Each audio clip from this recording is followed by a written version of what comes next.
இன்றைக்கு நம்ம பாஸ்டர் துரை ஐயா அவர்களின் ஆவிக்குரிய செய்தியை பார்க்கலாம் வாங்க. இன்றைய தலைப்பு சபைகளின் பண்புகள். கர்த்தருடைய பரிசுத்த நாமத்துக்கு மகிமை உண்டாவதாக. Glory be to God's holy name. மத்தேயு எழுதின சுவிசேஷம் 16ஆம் அதிகாரம் 18ஆம் வசனத்தை ஒரு விசை வாசிக்கலாம். Let us once read Matthew's Gospel chapter 16 and verse 18. இந்த கல்லின் மேல் என் சபையை கட்டுவேன், பாதாளத்தின் வாசல்கள் அதை மேற்கொள்வதில்லை. Upon this rock will I build my church, and the gates of hell shall not prevail against it. வேதம் முழுவதையும் நாம் சுற்றி பார்த்தால் அதனுடைய சபைதான் முக்கியத்துவப்படுத்தப்பட்டிருப்பதை நாம் காணலாம். Going round the word of God, we can see how importance is all based on the church of God. பழைய ஏற்பாட்டிலும் சரி புதிய ஏற்பாட்டிலும் சரி அவர் தன்னுடைய சபையை குறித்து தான் மேன்மையாக பேசுகிறார். Be it in the Old Testament or New Testament, God speaks great concerning his church. ஏனென்றால் அவருடைய மனதில் அவருடைய சபை இருந்தது. Because his church was in his mind. இந்த இடத்துல அவர் சொல்லுகிறார், என் சபையை நான் கட்டுவேன், பாதாளத்தின் வாசல்கள் அதை மேற்கொள்வதில்லை. In this particular portion he says, upon this rock will I build my church, and the gates of hell shall not prevail சபைகளை பற்றி against. பல வசனங்களும் உண்டு, பல தீர்க்கதரிசன வசனங்களும் உண்டு.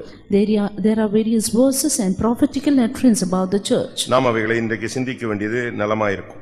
And it is good we meditate on it today. சபை என்று சொன்னால் என்ன? ஏனென்றால் இன்னைக்கு உலகத்துல பலவிதமான ஜனங்கள் கூடுகிற இடத்துக்கு பேரெல்லாம் சபைகள் என்று அழைக்கப்படுகிறது. Today, gatherings of various people in fellowship like this is called the church. Therefore, we need to know what is the church. நீங்க பாத்தீங்கன்னா சாட்டனிக் சர்ச் எல்லாம் இன்னைக்கு வந்துருச்சு.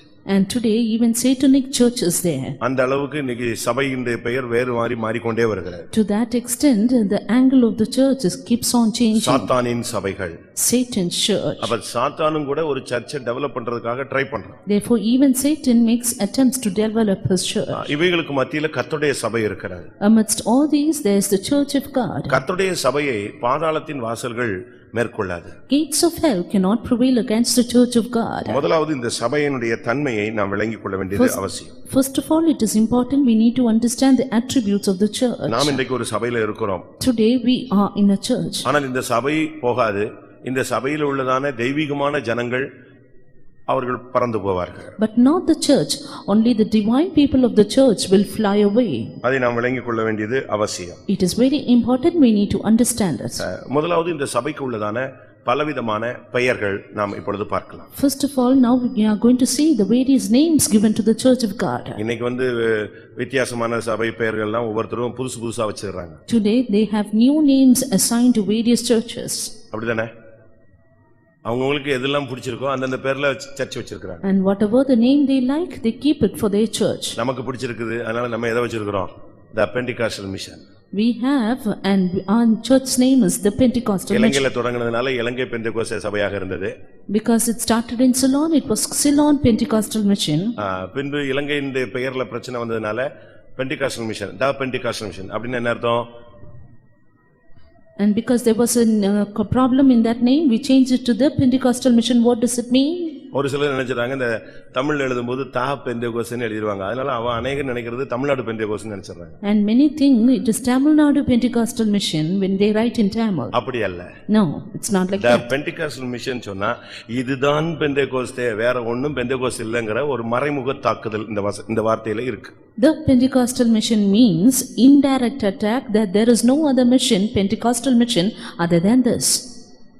வேற எதுவுமே பெந்தேகோஸ்தே இல்ல, இது ஒண்ணுதான் என்னது ஒரிஜினல் அப்படிங்கிறதுக்கு தான் The Pentecostal Mission. அதனால தான் வேற ஒரு சபைக்காரன் சொன்னா சரியா சூஸ் பண்ணி எழுதிட்டாங்க, மத்த அவ்வளவு வரையும் டம்மி பண்ணிட்டாங்க அப்படினு சொன்னாங்க. They say that they have given the right name to this church, making all others dummy because this is the original Pentecostal mission. நாம் எதுக்கு இந்த பேரை வச்சிருக்கோம்? But what do we say? உலகத்துல ஒரு பெயர் வச்சிருக்கிறதுக்கு காரணம் என்ன? There is a name given in this world. Pentecost நாள்ல பரிசுத்த ஆவி இறங்கினார். அதை நினைப்பூட்டுறதுக்காக பெந்தேகோஸ்தே சபையினுடைய நம்முடைய பரிசுத்த ஆவியை ஜனங்கள் விசுவாசிக்காதபடினால அந்த பேரை வச்சோம். Just to remind the people that the Holy Ghost descended on the day of Pentecost, in order to prove it to the people, they kept this name. அதுக்காக டிபிஎம்ல இருக்கிறவங்க எல்லாரும் மேல போய்டுவாங்கன்னு சொல்ல வரல. Therefore, we do not mean that all in TPM would fly away. ஆனா இதுக்குள்ள இருக்கிறதான ஆண் குழந்தைகள் போகும். But the male child in this church will fly away. அந்த ஸ்திரீ போகவில்லை. The woman did not go. அது சர்ச்சை காண்பிக்கிறது. That signifies the church. அந்த ஸ்திரீக்குள்ள இருந்து உருவாக்கப்பட்ட அந்த ஆண் குழந்தை சிங்காசனத்துக்கு போனது. அது இந்த சபைக்குள்ள இருக்கிற ஜெயங்கொள்ளுகிற விசுவாசிகள் ஊழியர்களை காண்பிக்கிறது. But there was a man child which came out of the woman which flew away to heaven, and this man child shows the overcoming saints of God in the church. இன்னைக்கு உலகத்துல இருக்கிற ஜனங்கள் எல்லாம் தங்களுடைய குரூப்புக்கு ஒரு பெயர் வச்சுக்கறாங்க. அது அவங்களுடைய உரிமை. And people in the world have a name given to their own groups. That is their right. United Pentecostal இருக்கு. And ரெண்டு பேரா போக வச்சாரு இயேசுன்னு சொல்லி 2x2 னு சர்ச் இருக்கு. 2x2 church is there. United Pentecostal church. United Pentecostal Church. இப்படி ஒவ்வொரு சபைகளுக்கும் தங்களுடைய இஷ்டத்துக்கு பேர் வச்சிருக்காங்கன்னு வெச்சுக்கோங்களேன். அது அவங்களுடைய உரிமை. Likewise every church have their own name because it is their right. ஆனா பைபிள் தன்னுடைய சபைக்கு என்ன பேர் சொல்லுது? But what does the Bible say the name of the church? வேதம் தன்னுடைய சபையை குறித்ததான வார்த்தைகளை எப்படி சொல்லுகிறது? What does the Bible call the church as? அதை நாம் விளங்கிக் கொண்டு அதற்காக நம்மை அர்ப்பணிப்பது நல்லது. It is good we understand that and surrender ourselves for the same. முதலாவதாக First of all, சங்கீதம் 1:5. Psalm 1:5. முதலாம் சங்கீதம் 5ஆம் வசனம். The first Psalm verse 5. ஆகையால் துன்மார்க்க நியாய தீர்ப்பிலும் பாவிகள் நீதிமான்களின் சபையிலும் நிலைநிற்பதில்லை. முதலாவது இந்த சபைக்கு பெயர் நீதிமான்களின் சபை. The name of the church, first of all, congregation of the righteous. சபையில் இருக்கிறவர்கள் முதலாவது நீதிமான்களா இருந்தால் பாதாளத்தின் வாசல் அவங்களை டச் பண்ணாது. The people in the church, if they are righteous, gates of hell cannot prevail over them. நாம் நீதிமான்களா? Are we righteous? சபையில கர்த்தர் நம்மை கொண்டு வந்திருக்கிறாரே, நம்மில் எத்தனை பேர் நீதிமான்களாய் மாறி இருப்போம்? The Lord has brought us into the church, but how many of us are called righteous? நீங்க அதை சரியான விதத்துல விளங்கணும், அதை செயல்படுத்தணும். We need to understand this properly and set it right. ஏனென்றால் இந்த சபைக்கு பைபிள் சொல்லுகிற அர்த்தம் என்னன்னா நீதிமான்களின் சபை. Because the meaning of the Bible about this church is the congregation of the righteous. நாம் எல்லாரும் விசுவாசத்தினால் நீதிமான்களாக்கப்பட்டவர்கள் ரோமர் சொல்லுகிறார். In Romans it is said we are made righteous by faith. ஆண்டவருடைய இரத்தத்தினால நீதிமான்களாக்கப்பட்டோம் என்று ரோமர் சொல்லுகிறது. And again it says that we are made righteous by the blood of Jesus. இப்படி பல தன்மைகள் வேதத்திலே சுட்டி காட்டப்பட்டிருக்கு. Likewise various things are mentioned in the word of God. ரோமர் 5:1ல நாம் விசுவாசத்தினால் நீதிமான்களாக்கப்பட்டவர்கள். Romans 5:1 says we are made righteous by faith. இவ்விதமாக நாம் விசுவாசத்தினாலே நீதிமான்களாக்கப்பட்டிருக்கிறபடியால் நம்முடைய கர்த்தராகிய விசுவாசத்தினாலே நாம் நீதிமான்கள். Being justified or made righteous by faith. இன்னொரு இடத்துல இருக்கு கிருபையினாலே நீதிமான்கள். In another spot it is written made righteous by grace. இன்னொரு விதத்துல இரத்தத்தினால் நீதிமான்கள். In another place made righteous by his blood. இன்னொரு விதத்துல அழைப்பினால் நீதிமான்கள். In another place righteous by the calling. இப்படி நம்ம பத்தி ஒவ்வொரு ஸ்டெப்பா சொல்லி இருக்கு பைபிள்ல பல இடங்கள்ல இருக்கு. Likewise in various points it is mentioned about us. அப்ப நாம எல்லாரும் விசுவாசத்தினால கிருபையினால நீதிமான்களாக இந்த சபைக்குள்ள கொண்டு வந்திருக்கிறோம். கர்த்தர் நம்ம விசுவாசிக்கிறார். இவன் சபைக்குள்ள வந்தா நீதிமானா இருப்பான். Therefore by faith and by the grace of God we are brought in the church as righteous people, and God believes that we will be righteous. ஆண்டவருக்கு ஒரு பெரிய விசுவாசத்துல நம்மள கொண்டு வராரு. As God by his great faith brings us here. அப்படிதானே? ஒரு பிள்ளையை தாய் பெற்று எடுத்து வளர்க்கிறது நோக்கம் என்ன? வருங்காலத்துல இவன் நமக்கு என்ன செய்வான்? பிரயோஜனமா இருப்பாள் அப்படிங்கிற நம்ம பேரை காப்பாத்துவாங்க, நமக்கு பிற்காலத்துல நம்ம பராமரிப்பாங்கங்கிற ஒரு நம்பிக்கையில தான் இந்த சமுதாய அமைப்பை தேவன் ஏற்படுத்தி வைத்திருக்கிறார். The Lord has appointed this form of society. A woman begets and nourishes a child with the hope that in future he will look after her. அதுபோல தேவனும் நம்மை விசுவாசிக்கிறார். Even so God believes us. எப்படி விசுவாசிக்கிறாரு? How does he do it? இவனை கொண்டு வந்தா அவன் பாவிதான், அவன் அக்கிரமத்துல செத்து போனவன் தான். அவனை கொண்டு வந்தா கிருபையினால அவனை எப்படி மாத்திரலாம்? வசனத்தை வச்சு, ஊழியக்காரங்களை வச்சு, சத்தியத்தை வச்சு, உபதேசத்தை வச்சு, அபிஷேகத்தை வச்சு எப்படியாயினும் அவனை நீதிமான்களா மாத்திரலாங்கிற நம்பிக்கையில தான் நம்மள அங்கங்கிருந்து கண்மலையிலிருந்து துறவிலிருந்து எல்லாம் வெட்டி எடுத்து இங்க கொண்டு வந்திருக்கிறார். True that this man is a sinner, he is dead by his sinful works, but believing that he will be able to change us by the saints of God, by the word of God, by the blood of God, God has brought us here, cutting us out from the rock. நாம் வரும்போது ஒன்னும் பெரிய நீதிமான்கள் அல்ல. We are not righteous when we came here. ஒன்னு பிசாசு பிடிச்சு கைய கால கட்டி இங்க கொண்டு வந்து போட்டுருப்பாங்க. And we may have been brought here being bound, being demon possessed. இல்ல ஏதாவது ஒரு வியாதியில வந்திருப்போம். Or we would have come here by sickness. இல்ல மனம் உடைஞ்சு நொறுங்கின நிலவரத்துல வந்திருப்போம். Or in a mental agony we would have come here. ஆனா தேவனுடைய மனசுல நம்ம பத்தி ஒரு விசுவாசம் இருந்துச்சு. இவனை இங்க கொண்டு வந்தா அவன் யாரா மாறிடுவான்? நீதிமானா மாத்திரலாம், அதான் அவருடைய நிச்சயம். But there was a faith in the mind of God which gave him the assurance that this man can be made righteous. ஒரு ஊழியக்காரனை கர்த்தர் கொண்டு வரும்போது அவன் ஒரு 20 வயசு பையனா இருப்பான், இல்ல 20 வயசு ஒரு பெண்ணா இருப்பா. அவனுக்கு உலகம் மாமிசம் பயங்கரமான போராட்டமா இருக்கும், எங்கேயோ ஒரு சாக்கடையில கட்டின மாதிரி கிடந்திருப்பான். அவனுக்கு ஒரு அழைப்பை கொடுத்து கொண்டு வராருன்னா அவன் மேல ஒரு பெரிய நம்பிக்கை தெய்வத்துக்கு இருக்கு. When the Lord brings in a servant of God, he or she would have been 20 years old, having a great fight with flesh and world, but still believing that he would overcome and lead the church. He brings them in. அவனுடைய அபிஷேகம் அவனுக்கு கொடுத்த கிருபையை வச்சுட்டு இவன் உண்மையுள்ளவனா இருப்பான் அப்படின்னு அவர் feel பண்றார். And he feels that this person would reign faithful by the anointing and grace given to him. 1 தீமோத்தேயு 1:12 பார்க்கும் பொழுது, When we turn to 1 Timothy 1:12, அங்க என்ன சொல்லப்பட்டிருக்கிறது? what is it said here? இயேசு கிறிஸ்து என்னை உண்மையுள்ளவர் என்று எண்ணினார் என்று பவுல் சொல்றார். Here St. Paul says, Jesus Christ counted me faithful. எப்படி? How was it? சொல்லுங்க. ஸ்தேவானை அடிச்சு கொல்றதுக்கு சம்மதிச்ச ஆளை கர்த்தர் எப்படி என்றாராம்? இவனை கொண்டு வந்தா உண்மையா இருப்பான்னு நினைச்சாராம். He who gave consent for the killing of Stephen, the Lord counted him faithful, it seems. பரிசுத்தவான்களை கட்டி இழுத்துட்டு போய் அடிச்சு சித்திரவதைப்படுத்தணும்னு வந்தவனை கர்த்தருடைய பார்வையில எப்படி பார்த்தாரா? அவனை எப்படி பார்த்தாரு? உண்மையுள்ளவன் என்று எண்ணினார். He who came to drag the servants of God and put them to death, stone them to death, the Lord now counted him to be faithful. Pastor Joel சொல்ற ஒரு சம்பவம் உங்களுக்கு ஞாபகத்துல இருக்கான்னு தெரியல. I think you would have been reminded of the incident said by Pastor Joel. ஒரு சிற்பியும் அவனுடைய ஃப்ரெண்டும் போனாங்க. There was a sculptor and his friend. ரோட்ல இந்த பெரிய கல் ஏத்திட்டு போன ஒரு கல்லு லாரியில இருந்து ஏதோ ஃபால்ட்ல அது கீழே இறக்கி விட்டாங்க. அது ரோட்டு ஓரத்துல கிடந்துச்சு. On the road there was a big stone or a rock taken in by a lorry, but it had to be loaded down and it was on the side of the road. அந்த சிற்பியும் ஃப்ரெண்டும் cross பண்ணி போனாங்க. The sculptor and his friend, he crossed the road. சிற்பி அந்த கல்லை பார்த்துட்டு என்ன அழகான ஒரு குதிரை நிக்குது அப்படின்ட்டாங்க. When that sculptor looked into the rock, he said, "Look how beautiful that horse is." Friend திரும்பி பார்த்துட்டு ஏய் கல்லை பார்த்துட்டு குதிரைங்கற என்னடா உனக்கு என்னடா ஆச்சுன்னு சொன்னாங்க. The friend turned and said, "You look at the rock and say it is a horse. What happened?" அவங்க ரெண்டு பேரும் போயிட்டாங்க. Then both of them went. ஆனா இந்த சிற்பிக்கு போயிட்டு திரும்பி வந்துட்டாங்க. But this sculptor, he went and returned. அந்த கல்லை செதுக்க ஆரம்பிச்சான். He started to carve it. செதுக்குனா அப்படியே தத்ரூபமா ஒரு குதிரையா நிப்பாட்டிட்டான். Carved and brought it into a perfect image of a horse. எல்லாம் ரெடி பண்ணிட்டு அந்த ஃப்ரெண்டை இன்னொரு நாள் எங்கேயோ வர்ற மாதிரி கூட்டி வந்தான். Made everything ready and brought his friend as though he was on the way. அந்த ஃப்ரெண்ட் பார்த்துட்டு என்னடா இவ்வளவு அருமையான ஒரு குதிரை நிக்குது அப்படினானா. Then the friend said, "See, look what of this beautiful horse." அப்ப அந்த கல்லை அவன் எதா பார்த்துக்கிட்டு இருந்தான்? கல்லுக்குள்ள ஒரு குதிரையை கொண்டு வரலான்னு அவனுக்கு சிந்தை இருந்துச்சு. அதுபோல பாவியாகிய நமக்குள்ளும் நம்மை உண்மையுள்ளவனாய் மாற்ற முடியும்னு விசுவாசத்துல தான் உன்னையும் என்னையும் இழுத்துட்டு வந்திருக்காரு. Therefore the sculptor had already in his mind that he can change the rock to a horse. So is it, God has seen us sinners that we would be faithful, and he had us in his mind. 1 தெசலோனிக்கேயர் 2:4 1 Thessalonians 2:4, தேவன் எங்களை அவர் உத்தமர் என்று எண்ணினார். The Lord does trust us to be true. ஒரு 20 வயசு பொண்ணை போய் உத்தமனாக, ஒரு 20 வயசு பையன் 19 வயசுல ஊழியத்துக்கு வர்ற பையனை உண்மையுள்ளவன் உத்தமன் என்று அவர் என்ன செய்றாரு?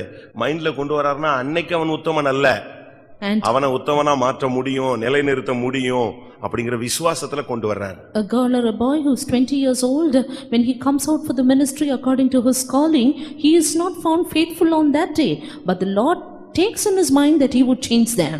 ஒரு கை ஊனமான ஒரு பையனை போய் ஒரு கலை குத்துச்சண்டையில கொண்டு போய் நிப்பாட்டுறதுக்கு ட்ரை பண்ணாங்க, மல்யுத்தத்துக்கு கொண்டு போனாங்க. They tried to place a boy who was handicapped with only one hand and took him to a boxing. அவனை கொண்டு மல்யுத்தம், and that was a kind of wrestling. அவனை கொண்டு போய் அங்க நிப்பாட்டினாங்க. And they made him to stand there. அந்த குருட்ட கொண்டு போய் அவனை சப்மிட் பண்ணாங்க. And he was surrendered before his guru. அங்க இருந்த பையங்க எல்லாம் பார்த்து பரியாசம் பண்ணானா. There the boys started to mock at him. இவனுக்கு என்ன கிடையாது, ஏற்கனவே ஒரு கை கிடையாது, இதுல இவன் இந்த மல்யுத்தத்துல என்னத்தை சாதிக்க போறான்? He already doesn't have one of his hand, and what is going to do in this fight? ஆனா அந்த குரு நான் உனக்கு சொல்லி தரேன்னு சொன்னான். But you know that guru said, "I will teach you." அவனுக்கு தனியா ட்ரைனிங் கொடுத்தார். And he was given a separate training. சரியான ட்ரைனிங் கொடுத்தார். A good training he was given. அவன் நல்ல ஒரு தேறிட்டான் அப்படிங்கிறதுக்கு அரங்கேற்றம் நடத்துறதுக்காக இன்னொரு வல்லமையான ஒரு ஆளோடு போரிடுறதுக்கு சண்டை போடுறதுக்கு கொண்டு வந்து நிப்பாட்டினார். Therefore, in order to prove his expert skill, he was made to war with another expert boy. பயங்கர கூட்டம். And it was a terrible crowd. எல்லாருக்கும் என்னன்னா இவன் ஒத்த கையை வச்சுட்டு இன்னைக்கு அடி வாங்கி சாக போறான். Everybody thought with his one hand he is going to get the ஏன்னா mercy. அவனால ஒண்ணே செய்ய முடியாது. ஏன்னா வந்து நிக்கிறவர் ரெண்டு கையில உள்ளவர் ரொம்ப ஸ்ட்ராங்கான பவர்ஃபுல் ஆளு வந்து மோதுறான். And this handicapped boy, he is going to die because the opposite person is so powerful and expert. இவனும் வந்து நின்னான். And this person came. கொஞ்ச நேரத்துல இந்த ஒத்த கையை வச்சு அவனை தட்டி கீழே தவிட்டான். Within few minutes, this boy with one of his hand, he put him down. எல்லாருக்கும் ஒரே பரபரப்பு. என்னன்னா ஒரு டைம் கொடுத்து கூட அடிக்கல, ஒரு சில வினாடிகள்ல தட்டிட்டு வந்துட்டானேன்னு சொன்னோம். எல்லாருக்கும் ஆச்சரியம். These were the moments of great excitement and everybody were surprised to see that. கடைசில அந்த குரு சொன்னாராம், அந்த வல்லமையான ஆள்கிட்ட உள்ள வீக்னஸ் நான் இவனுக்கு சொல்லி கொடுத்திருந்தேன். இந்த ஒத்த கையை வச்சு இதை வச்சு இவனை சமாளின்னு சொன்னேன். அடிச்சிட்டான், கரெக்டா அடிச்சிட்டான். என்னுடைய டெக்னிக்கலை அவன் அப்படியே ஃபாலோ பண்ணிட்டான். Then finally that guru said it is because I taught this handicapped boy about the weakness of that powerful person and he did adapt them. எல்லாருடைய பார்வை ரெண்டு கையில இருந்துச்சு. ஆனா குருவுடைய பார்வை எதுல இருந்துச்சு? அந்த ஒரு கையில உள்ள இதை வச்சு டெக்னிக்கை வச்சு செயல்பட வச்சு ஜெயிக்க வச்சிட்டாரு. Everybody's eyes were fixed on that boy with two hands, but the guru's eyes were set upon this boy and he made him to prevail. அதுபோல So also உலக பிரகாரமாக ஆவிக்குரிய பிரகாரமாக எந்த தகுதியும் மேன்மையும் ஒண்ணுமில்லாத ஆளுங்களை தான் இப்ப பிடிச்சு கொண்டு வந்து இங்க உட்கார வச்சிருக்கிறாரு. இவங்களை வச்சே ஜெயிக்க வைக்கிறது தான் தேவனுடைய திட்டம்னு முதலாம் கொரிந்தியர் 1ஆம் அதிகாரத்துல நமக்கு எல்லாருக்கும் தெரியும். As we know in 1 Corinthians chapter 1 it is written, all the people who were base, weak and who were rejected by others are being taken hold by the Lord Jesus Christ and brought them here. அது என்ன? For what? இல்லாதவைகள், They are nothing. இழிவானவைகள், Those which are despised, பைத்தியமானவைகள், those which are foolish, பலவீனமானவைகள், those which are weak, இழிவானவைகள், இல்லாத இப்படிலாம் வசனம் ரொம்ப தெளிவா இருக்கு. those which are base. It is clear here. இப்படிப்பட்ட ஆளுங்களையும் தேவனால் உருவாக்க முடியும். The Lord can form such kind of people. இப்ப இன்னைக்கு உள்ள ஸ்கூல்ஸ் எல்லாம் பாருங்க, காலேஜஸ் எல்லாம் பாருங்க. You look at the schools and colleges ஒரு today. என்ட்ரன்ஸ் எக்ஸாம் வைப்பாங்க. They have an entrance examination. அதுலயும் சூப்பர் மார்க் எடுத்தாதான் அவனுக்கு காலேஜ்ல சீட் இல்ல ஸ்கூல்ல seat. And only if they have merit with a good mark in that, they have the seat in the college. அத வச்சே அவங்க ஜெயிக்க வச்சிட்டே போயிட்டே இருப்பாங்க. And they will try to prevail with such people. அதனால இந்த ஓரளவு படிக்கிற பிள்ளைகளுக்கு என்ன கிடைக்காது? வாய்ப்பும் முன்னேற்றமும் இல்லாமல். Therefore, average students will have less improvements and admissions. ஆனா ஒரு சில ஸ்கூல் ஒண்ணுமே இல்லாத பிள்ளைகளையும் யார மாத்திடுறாங்க? தேர்ந்தவர்களாக மாத்திடுறாங்க. But at the same time, you can see certain institutions which bring people or students who have nothing as though they are experts. அதுதான் correct. That is correct. இருக்கிறதுலயே select பண்ணி ஒரு ஆளை வச்சு அவங்கள வச்சே மெயின்டைன் பண்றதை விட ஒண்ணுமில்லாத இடத்துல இல்லாத இடத்துல இருக்கிறதா அழைக்கிற தேவன் 0 பாயிண்ட்ல இருக்கிறவன 100ல கொண்டு வர்றதா யாருடைய திறமை? இந்த உபதேசத்தினுடைய திறமை. Our calling, our God is the one who calleth things out of nothing, and the expertness of this doctrine is making the people who are nothing to become sent persons. ஓரளவு தேறினவர்களை முற்றும் தேறினவனாய் மாற்றுகிறன்னு எழுதி போட்டிருக்கோம். என்ன எழுதி போட்டிருக்கோம்? நம்ம இப்ப சிபிஎம் சர்ச்சினுடைய மோட்டோ வசனம் என்னது? இதுதான், எந்த மனிதனையும் கிறிஸ்து இயேசுவுக்குள் தேறினவனாய் நிறுத்துவது. The motto of our CPM church is to present every man perfect before Christ Jesus. அவன் வரும்போது விபச்சாரக்காரனா வருவான். He may come in as an adulterer. ஒரு பெரிய பாவியா வருவான். Or as a great sinner. ஒண்ணுமில்லாத ஒரு ஆளா வருவான். As a person who is nothing. அவனை உடைச்சு உருவாக்கி உபதேசம் கொடுத்து அவனுக்கு வியாதியில பிரச்சனை போராட்டங்கள் நிக்க வச்சு அவனை அழகா கொண்டு வந்து ஒன்னு சீயோனா மாத்திடுவார், இல்லாட்டா எருசலேமா மாத்திடுவார். But God forms him, gives him the doctrine beautifully, brings him up and makes him a sign in Jerusalem. நீதிமான்களின் சபை. The congregation of the righteous. நாம வரும்போது கிருபையினால் நீதிமான்கள், இந்த சபைக்குள்ள வந்த பிறகு கிரியைகளினால் நீதிமான்களாய் மாறணும். When we came in, we were made justified by grace of God, but after coming into the church by works we should be justified. வரும்போது உங்களை நம்பி கர்த்தர் கொண்டு வந்தறாரு. And when we came in, the Lord believed us and brought us. ஒருத்தன் உண்மையுள்ளவனா இருப்பான்னு கொண்டு வராரு. இங்க வந்து கிரியையில நீ உண்மையா என்ன செய்யணும்? வாழ்ந்து காட்டணும். He counts us to be faithful and brings us in, but after coming here we need to prove that we are faithful. அப்படிதானே? Is it not? சரிதானா? யாக்கோபு 2ஆம் அதிகாரம் James chapter 2 24-25 verses 24 and 25. ஆதலால் மனுஷன் விசுவாசத்தினாலே மாத்திரமல்ல கிரியைகளினாலேயும் நீதிமானாக்கப்படுகிறான் என்று நீங்கள் காண்கிறீர்களே. அந்தபடி ராகாப் என்னும் வேசியும் தூதர்களை ஏற்றுக்கொண்டு வேறு வழியாய் அனுப்பிவிட்ட போது கிரியைகளினாலே அல்லவோ நீதியுள்ளவள் ஆக்கப்பட்டாள். விசுவாசத்தினால மாத்திரமல்ல, எதுல நீதி உள்ளவளாய் மாற்றப்பட்டாள்? கிரியைகளினாலும் நீதி உள்ளவளாக மாற்றப்பட்டாள். And she was made righteous not by faith only, but even by works. ஏனென்றால் உங்களை நம்பிதான் கொண்டு வந்தாரு. நம்பி கொண்டு வந்ததுக்கு நீங்க துரோகிகளா மாறிடக்கூடாது. Because the Lord has believed you and brought in, after that you should not become treacherous to God. அவர் நம்மை நம்பினார், நாம் அதை செயல்படுத்தணும். He believed us and we need to work it out. கிருபை, அபிஷேகம், உபதேசம், வல்லமை எல்லாம் உனக்கு கொடுக்கும் பொழுது நீ அதை செயல்ல கொண்டு வரணும். And when he grants you the necessary power, grace and anointing, we need to use it and bring it into action. ஏனென்றால் உன்னுடைய கிரியையை கர்த்தர் பார்க்கிறார். Because the Lord looks at your works. நீங்க வெளிப்படுத்தல நீங்க பாத்தீங்கன்னா, Turning to book of Revelation, 7 சபைகளுக்கு தூது எழுதும் பொழுது, and when the message was given to 7 churches, உன் கிரியைகளை நான் அறிந்திருக்கிறேன். The Lord said, I know thy works. அதுதான் கர்த்தர் ஃபர்ஸ்ட் பார்க்கிறது, நீ எப்படி ஆளு. Therefore, first of all, the Lord sees how you are working. விசுவாசத்தை உபயோகப்படுத்தியிருக்கானா? Is he using his faith? கிருபையை உபயோகப்படுத்தியிருக்கானா? Is he using his grace? உபதேசத்தை உபயோகப்படுத்தியிருக்கானா? Is that man making use of doctrine? கர்த்தர் உனக்கு கொடுத்திருக்கிறார். And the Lord has given you. நீ அதை use பண்ணணும். You need to make use of it. குருடு மாதிரி நம்ம இந்த பாதையில போக கூடாது. Let us not walk as blind people. கரெக்ட்டா போணும். Let us go right. விசுவாசத்தினால் நீங்கள் நீதிமான்களாக மாற்றப்பட்டவர்கள். ஆனா உன்னுடைய பூர்ணம் வரணும்னா விசுவாசம் கிரியைகளோடு கூட முயற்சி செய்து பூரணப்படுகிறது என்று காண்கிறோமே. We are made righteous by faith, but we know that righteousness is made perfected by works. அப்படிதான் பைபிள் சொல்லுகிறது. That's how the word of God says. விசுவாசம் கிரியைகளோடு கூட முயற்சி செய்து பூரணப்படுகிறது என்று காண்கிறோம். And faith works along with works and gets perfected. அப்ப விசுவாசம் கிரியை செய்யிறதுக்கு அது ஒரு வேலை இருக்கு. அது அப்பனா அது பூரணத்தை நோக்கி வரும்.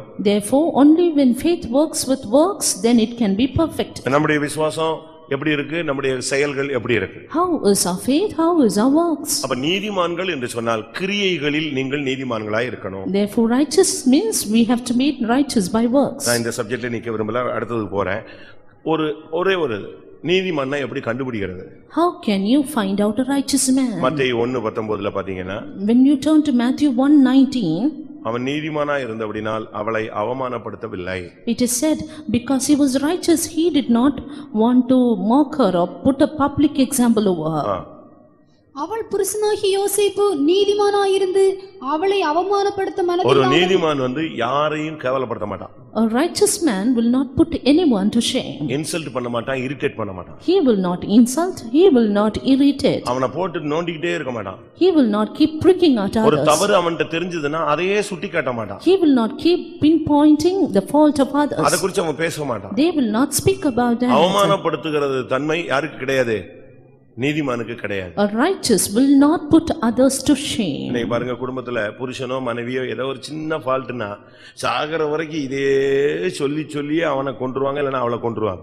Today we see if there is a small quarrel in the family, they keep doing it till the death. அதையே நம்ம சொல்லிட்டே இருக்க கூடாது. And we should not keep saying about அப்படி that. பார்த்தா நம்முடைய பாவத்தெல்லாம் திருப்பி கர்த்தர் சொல்லிட்டே இருந்தா என்ன ஆகும்? If the Lord will be reminded of our sins again and again, what will happen? நீதிமான்களின் சபை, The congregation of righteous. ஏன்னா நீதிமான்களை மட்டும்தான் அவரால் எடுக்க முடியும். Only the righteous can be taken by him. காந்தத்துக்கு எதைத்தான் இழுக்க முடியும்? இரும்பு துகள்களை மட்டும்தான் இழுக்க முடியுமே தவிர தங்கத்தை கொண்டு போய் வச்சா கூட அது என்ன செய்யாது? இழுக்காது. The magnet can attract only the iron particles and not even the gold. அதை நீங்க புரிஞ்சுக்கணும். You should understand that. அது இழுக்கணும்னு சொன்னா அதுக்கு அங்க இரும்பு துகள்கள் தேவை.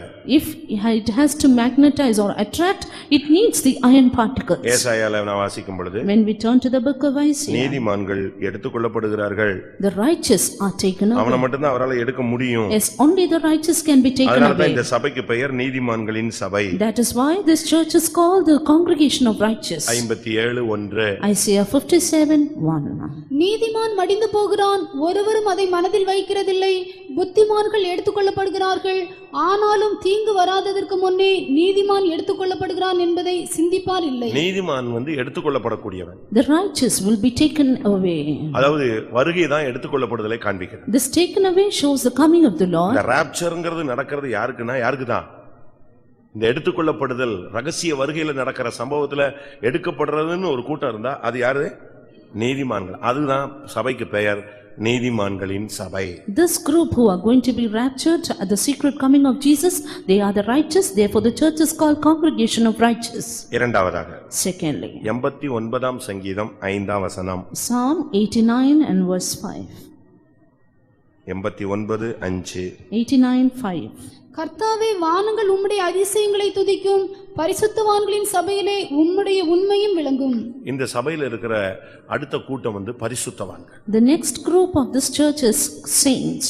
நம்ம இருக்கிற சர்ச்சில் நம்ம இருக்கிறோம், ஆனா ஒன்னு நீதிமான்களா இருக்கணும். அப்ப சபையை நம்மை பாதாளத்தின் வாசல் மேற்கொள்ளாது. இரண்டாவது பாதாளத்தின் வாசல் நம்ம மேற்கொள்ள கூடாதுன்னா நாம் பரிசுத்தவான்களாய் இந்த சபையில மாறணும். True that we are in this church, but that the gates of hell may not prevail over us, we need to be righteous, and two, we need to be saints. பரிசுத்தவான்கள்னு சொன்ன உடனே நம்ம என்ன செய்றோம்? ஊழியக்காரங்க தான் பரிசுத்தவான்கள். Saints, we generally think only servants of God are saints. அது ஒரு காமனா நம்ம பேசுகிற ஒரு வார்த்தை. That is a general or a common word. எல்லா ஜனங்களும் பரிசுத்தவான்களாய் மாறணும். But all people need to become saints. அதுதான் தேவனுடைய திட்டம். That is the plan of God. எல்லாரும் பரிசுத்தவான்களாய் மாறணும். Everyone should be made saints. அப்படிதான் வேதம் பல இடங்களில் சுட்டிக்காட்டுகிறது. That is how the word of God points in various places. நீங்கள் எனக்கு ஏற்ற பரிசுத்தவான்களாய் இருப்பீர்களாக. And ye need to be holy unto me. லேவியராகமம் Book of Leviticus. லேவியராகமம் 20:26. Chapter 20 and verse 26. கர்த்தராகிய நான் பரிசுத்தராய் இருக்கிறபடியினாலே நீங்களும் எனக்கேற்ற பரிசுத்தவான்களாய் இருப்பீர்களாக. எனக்கு ஏற்ற பரிசுத்தவான்களாய் இருப்பார். And ye need to be holy unto me. அதாவது தேவனுடைய அவருக்கு ஏற்ற அந்த பரிசுத்தத்தை விசுவாசிகள் ஊழியர்கள்ல தெய்வம் எதிர்பார்க்கிறார். That is, the Lord expects the holiness which is meet unto him in all the servants of God and believers. அப்ப பரிசுத்தவான்களின் சபைன்னு இதுக்கு பேர் இருக்கு. Therefore this is called the congregation of saints. 149ஆம் சங்கீதம் Psalm 149 1 and verse 1. முதலாம் வசனம். Verse 1. அல்லேலூயா, கர்த்தருக்கு புதுப்பாட்டை பாடுங்கள், பரிசுத்தவான்களின் சபையிலே அவருடைய துதி விளங்குவதாக. அப்ப தேவனுடைய சபை பரிசுத்தவான்களின் சபை. Therefore the church of God is the congregation of saints. சபையில ஒருத்தன் பரிசுத்தவானா இருந்தான்னா அவனை பாதாளத்தின் வாசல் மேற்கொள்ளாது. If a man is saint in the church, hell, gates of hell cannot prevail over நீங்க him. புதிய ஏற்பாட்டு சபைகளுக்கு நிருபங்களை பவுல் இல்லாவிட்டால் பேதுரு இல்லாவிட்டால் யாக்கோபு இவங்கெல்லாம் எழுதும்போது நீங்க பாத்தீங்கன்னா அந்த வார்த்தையிலே ஸ்டார்டிங்லயே அந்த சபையினுடைய நிலவரம் என்னங்கறத கரெக்ட்டா எழுதிருப்பாங்க. When Saint Paul, Saint Peter and James writes their epistle, they point out this word saints. அது நாம் பார்க்கலாம். We can see it clearly. ரோமர் 1:2. Romans 1:2. ரோமாபுரியிலுள்ள தேவ பிரியரும் பரிசுத்தவான்களாகும்படி ஆகும்படி அழைக்கப்பட்டவர்கள். The ones called to be saints. எபேசியர் 1:1 வாசி. Ephesians 1:1. தேவனுடைய சித்தத்தினாலே இயேசு கிறிஸ்துவினுடைய அப்போஸ்தலனாகிய பவுல் எபேசுவிலே கிறிஸ்து இயேசுவுக்குள் விசுவாசிகளாய் இருக்கிற பரிசுத்தவான்களுக்கு எழுதுகிறது. பரிசுத்தவான்களாகும்படி அழைக்கப்பட்ட ஒரு கூட்டத்துக்கு எழுதினது, இது பரிசுத்தவான்களாய் மாறி இருக்கிற ஒரு கூட்டத்துக்கு எழுதுகிறது. That was written to the ones called to be saints. Here it is written to the ones who are saints. அப்ப இதுல இருந்து என்ன விளங்கிக் கொள்கிறோம்? Therefore from this what do we understand? சில சபை பரிசுத்தவான்களாகும்படி அழைக்கப்பட்டு அதுக்கு ரீச் ஆகிட்டு இருக்கு. சில சபைகள் ரீச் ஆயிடுச்சு, பரிசுத்தவான்களாய் மாறிட்டாங்க. The people of some churches are called to be saints and they are on the way, but here some people have already reached the perfection of saints. எபேசியர் 1:1 படி விசுவாசிகளாகிய பரிசுத்தவான்கள். According to Ephesians 1:1, it says saints who are believers. அப்ப பரிசுத்தவான்கள்னு சொன்னா ஊழிய விசுவாசிகளுக்கும் பரிசுத்தவான்கள்ங்கற தன்மை இருக்கு, ஊழியர்களுக்கும் பரிசுத்தவான்கள் என்ற தன்மை இருக்கிறது. Therefore when we say in the church, even the servants of God and believers have to attain the standard of a saint. தேவன் நம்மில் எதிர்பார்க்கிறது ஒரு பரிசுத்தம். What God expects all about us is holiness. அவர் உன்னை நேசிக்கிறாரோ இல்லையோ உன்னுடைய பரிசுத்தத்தை அதிகமாக நேசிப்பார். Whether God loves you or not, he loves your holiness much. தேவன் சிநேகிக்கிற பரிசுத்தம், the holiness which God loves. அப்ப ஆண்டவர் விரும்புறது பரிசுத்தத்தை தான். Therefore what God desires is holiness. பரிசுத்தம் இல்லாமல் ஒருவனும் தேவனை தரிசிப்பது இல்லையே. And no man shall see God without holiness. பரிசுத்தம்னா என்ன? What is holiness? பரிசுத்தங்கிறது ஒவ்வொரு ஆஸ்பெக்ட்லயும் இருக்கு. Holiness is something in every aspect to be seen. உன்னுடைய பேச்சு, நடவடிக்கை, பார்வை, எண்ணம், உணர்வு, வாஞ்சை, விருப்பம், அப்படி வரிசையை சொல்லிட்டே போலாம். எல்லாத்துலயும் பரிசுத்தத்தை தேவன் எதிர்பார்க்கிறார். As God expects holiness in your sight, in your walk, in your word, in your thought, in your attitude and everything.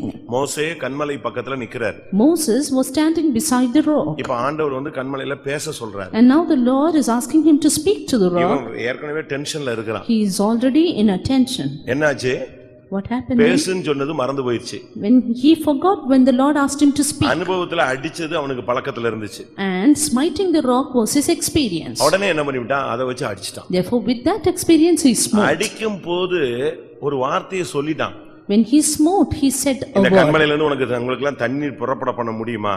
என்னத்துக்கு அப்படின்னு ஏதோ டென்ஷன்ல மனம் பதறி பேசினான். And he spoke unadvisedly with his lips. அந்த வார்த்தையை பைபிள் சொல்லுகிறது. And that the word of God says, நீ என் ஜனத்தின் மத்தியிலே என்னை பரிசுத்தம் பண்ணவில்லை. You did not sanctify me before the people. எப்படி இருக்கும் அந்த வார்த்தை? You look at this word. அவன் வார்த்தையை உபயோகிச்சிட்டான். He used that word. ஆனா பைபிள் சொல்லுகிறது நீ என்னை இந்த இடத்துல பரிசுத்தம் பண்ணவில்லை. But the word of God says, You did not sanctify me before the people. அவன் போய் விபச்சாரமோ வேசித்தனமோ வேற எந்த பாவமும் செஞ்சு பரிசுத்தத்தை கெடுக்கல. He did not destroy his holiness by committing adultery or any other sins. அவன் போய் வேற எந்த தவறையும் செய்யவில்லை. He did not do any other mistakes or great sins. என்னாகமம் Numbers 20 chapter 20 12 verse 12. பின்பு கர்த்தர் மோசேயையும் ஆரோனையும் நோக்கி, இஸ்ரவேல் புத்திரரின் கண்களுக்கு முன்பாக என்னை பரிசுத்தம் பண்ணும்படி நீங்கள் என்னை விசுவாசியாமற் போனபடியினால் இந்த சபையாருக்கு நான் கொடுத்த தேசத்துக்குள் நீங்கள் அவர்களை கொண்டு போவதில்லை என்றார். 40 வருஷம் ஜனங்களை நடத்தி வந்துட்டு கடைசில ஒன் வேர்ட் क्वेश्चनல ஃபெயில் ஆன மாதிரி ஆயிப்போச்சு. Leading the people for 40 long years in one word question, now he had to fail. Negative mark ஆயிருச்சு. And he had a negative marks. இருக்கிற அவ்வளவு மார்க் என்ன செஞ்சிருச்சு? மொத்தமா அடிச்சிட்டு கர்த்தர் உடனே சொல்லிட்டாரு, நீ என்னை பரிசுத்தம் பண்ணல, ஜனங்க மத்தியில நீ வந்து வித்தியாசமா ஒரு மாதிரி டைரக்ஷன் பண்ணிட்ட, ஆனா அப்படினால நீ என்னை பரிசுத்தம் பண்ணாதனால நீ இந்த ஜனத்தை எங்க கொண்டு போக முடியாது? கானானுக்குள் கொண்டு போக முடியாது. The Lord erased all his score till then, and he said, because you did not sanctify me before the people, you cannot gain entry into Canaan. நீங்க என்னவோ பரிசுத்தம் சொன்னா ஏதோ பொண்ணுகிட்ட பேசுறது, பையன்கிட்ட பேசுறது, பாவம் செய்யறது, விபச்சாரம், வேசித்தனம், அப்படித்தான் பரிசுத்தம் கெட்டு போயிடும்லாம் நினைக்க கூடாது.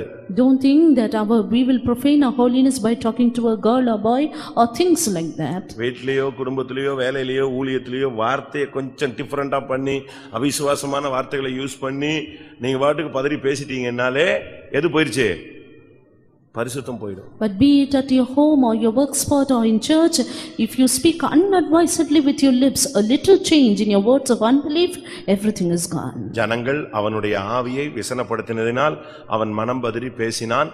தேவன் அவன் மேல் கோபம் கொண்டு கானானை பிடுங்கி விட்டார். He spoke unadvisedly with his lips because the people irritated him, and finally he had to lose his entry into Canaan. சபைக்குள்ள இருக்கிற ஜனங்கள் பரிசுத்தவான்களின் சபையாய் இருக்க வேண்டும். The people in the church should be in the congregation of saints. தேவனுடைய பரிசுத்தங்கிறது அது வந்து ஒரு பெரிய ஹை குவாலிட்டி, அது ரொம்ப டாப் மோஸ்டா எதிர்பார்க்கிறது. The holiness of God is something of a very high standard. அந்த ஸ்டாண்டர்டுக்கு நம்ம வரணும். Yes, we need to reach that அந்த standard. லெவலுக்கு நீங்க வர்றது உங்களுக்கு தெரியும். And you will know how you attain to that level. இதுல பிராக்டீஸ் எடுக்கணும். Little by little put it into practice. வசனத்துக்கு ஒப்பு கொடுக்கணும். Surrendering to the word. இயேசுவின் இரத்தத்தினால் உள்ள விடுதலைக்கு ஒப்பு கொடுக்கணும். And surrendering to the deliverance by the அபிஷேகத்தில் உள்ள blood. பரிசுத்தத்துக்கு இடம் கொடுக்கணும். And deliverance by the anointing of the Holy Ghost. உபதேசத்தில் இருக்கிற பரிசுத்தத்துக்கு இடம் கொடுக்கணும். And even sanctification of the word of இது God. வந்து கண்டினியூவா நடக்கிற ஒரு தன்மை. These things are to be happening in a continuous process. இது வந்து ஒரு நாள் process கிடையாது. This is not one day process. நீங்க படிச்சு பாத்தீங்கன்னா, If you read it. Esther ராஜாவுக்கு முன்னால வந்து நிறுத்துறதுக்கு முன்னால நம்மள மாதிரி 7 சுத்திரி போட்டு அட்டெண்ட் பண்ணான்னு நினைக்கிறீங்களா? And do you think Esther attended 7-day sanctification meeting before standing before the king? எத்தனை நாள்? How many days? என்னது? 2-6 மாசம். 2-6 மாசம். 6 மாசம்னு ஒரு 6 மாசம் இல்ல. It was double the 6 months. வேணா வாசிச்சு பாருங்க. You go through the word of God. Esther 2:12. Esther chapter 2 and verse 12. ஒவ்வொரு பெண்ணும் 6 மாதம் வெள்ளை போல தைலத்தினாலும் 6 மாதம் சுகந்த வர்க்கங்களினாலும். போதுமா? என்னது? 6 மாசம் ஒரு டைப், அடுத்த 6 மாசம் ஒரு டைப். இதையும் தாண்டி போய் நின்னா அங்க செலக்ஷன் ஆகணும். அப்படி நூத்துக்கணக்கான பெண்கள் ஆயிரக்கணக்கான பெண்கள் சுத்திரிச்சு வந்து நின்னாலும் யாருக்கு தான் சான்ஸ் கிடைச்சது? அதுலயும் என் புறாவோ என் உத்தமியோ ஒருத்தி தான். See, she had 6 months of one type sanctification and 6 months of another type, and among hundreds and thousands, thou, my undefiled, is but one. இது எதை காண்பிக்கிறது? What does this show? இந்த சுத்திகரிப்புங்கிறது ஒரு வருஷம் அல்ல, உன் வாழ்நாள்லாம் நடந்துகிட்டே இருக்கணும். This sanctification is not for one day, but it is to be taken all the days of your இப்ப நீங்க life. எல்லாம் உட்கார்ந்திருக்கீங்க. You are all seated here, உங்க பாடியில ஒரு சுத்திகரிப்பு நடந்துகிட்டே இருக்கு. and there is a sanctification going on among நீ you. சிரிக்கலாம், தூங்கலாம், சண்டை போடலாம், அடிக்கலாம், நிக்கலாம், ஓடலாம், எல்லாம் செய்யலாம்.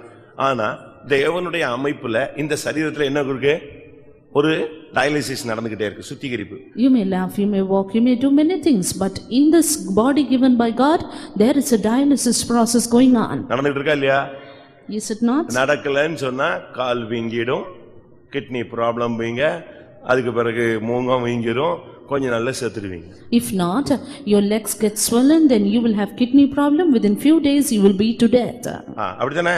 கரெக்டா நான் சொல்றது? ஒரு இரத்த சுத்திகரிப்பு தேவனுடைய கிருபையினால எல்லா மனுஷனுக்குள்ள நெஞ்சிட்டு இருக்கு. 24 hours நடக்குது.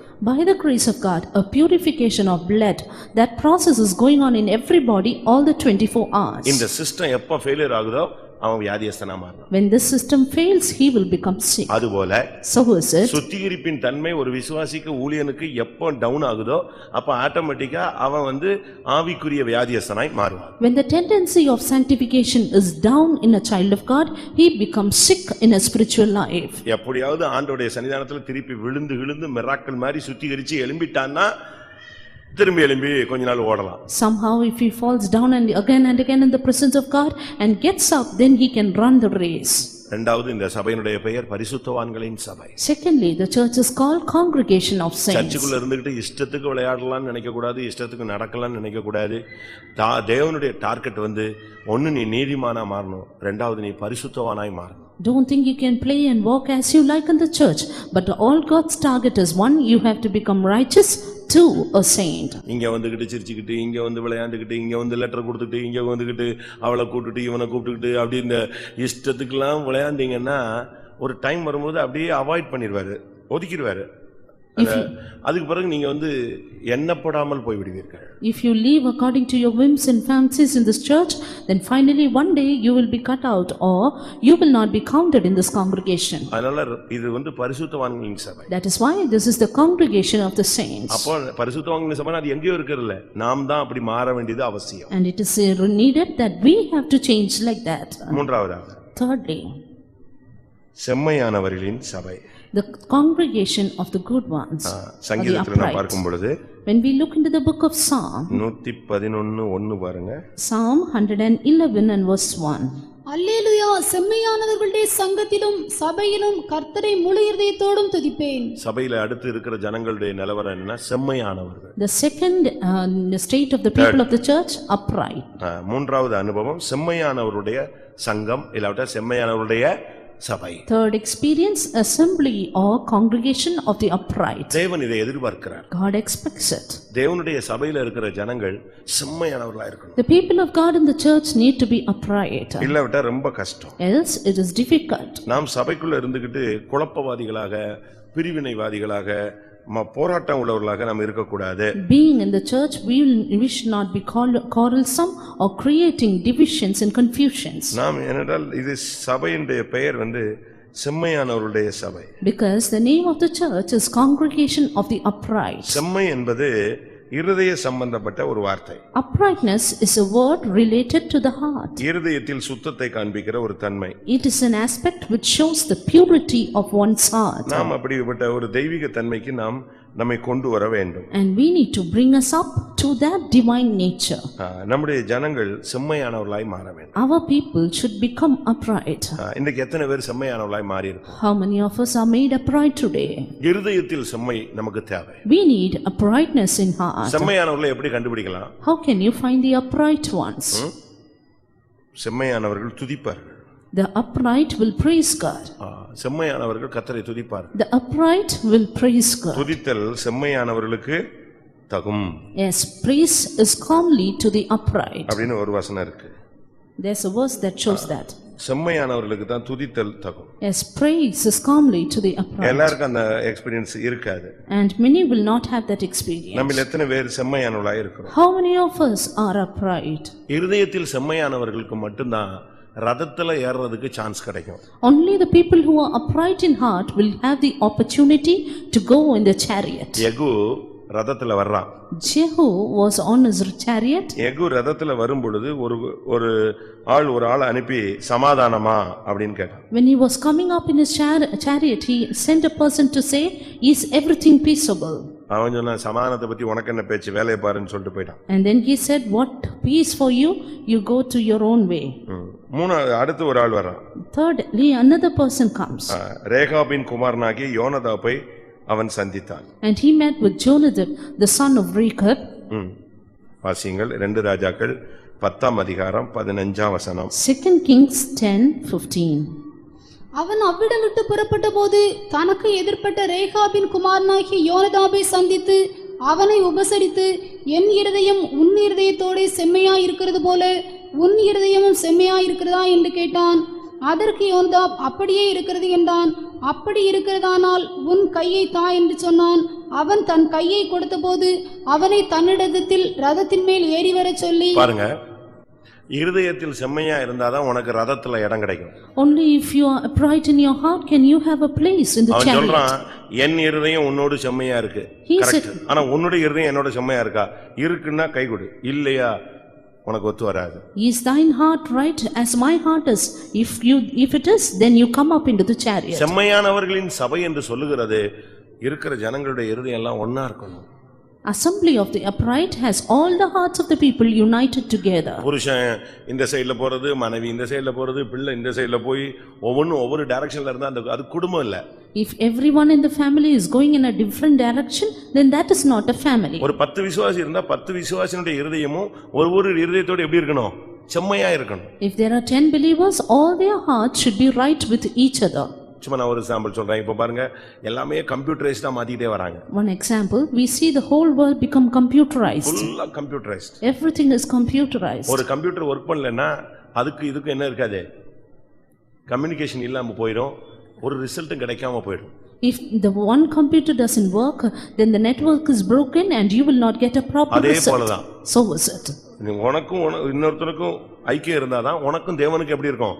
செம்மையா இருக்க முடியும். Only if there is an unity between one another, you can be upright with God. உன் மனைவிக்கோ, உன் புருஷனுக்கோ, உன் பிள்ளைகளுக்கோ, இல்ல இங்குள்ள விசுவாசிகளுக்கோ, இல்ல இங்குள்ள ஊழியக்காரர்களுக்கோ உன்னுடைய இருதயம் ஒருத்தரோடு செம்மையா இல்ல அப்படின்னு சொன்னா உனக்கும் தேவனுக்கும் அது என்ன இருக்காது? செம்மையாக ஒத்து போகாது. If your heart is not upright or right with your wife or husband or children or with the saints of God, it cannot be right with God also. ஒரு சிலர் என்ன நினைக்கிறாங்க, எனக்கும் ஆண்டவருக்கும் தெரியும் அப்படிமா. Something I and my God know about it. இவனும் இவளும் இந்த பாஸ்டரும் இவங்கெல்லாம் எனக்கு சர்டிபிகேட் கொடுக்க வேண்டாம், எனக்கும் தேவனுக்கும் தெரியும். ஆமா, நீ எல்லாத்தையும் எதிர்த்து சண்டை போட்டு கிடக்குறேன்னு உனக்கும் தேவனுக்கும் தெரியத்தான் செய்யும். And they may say, this pastor or that pastor or this person need not certify me.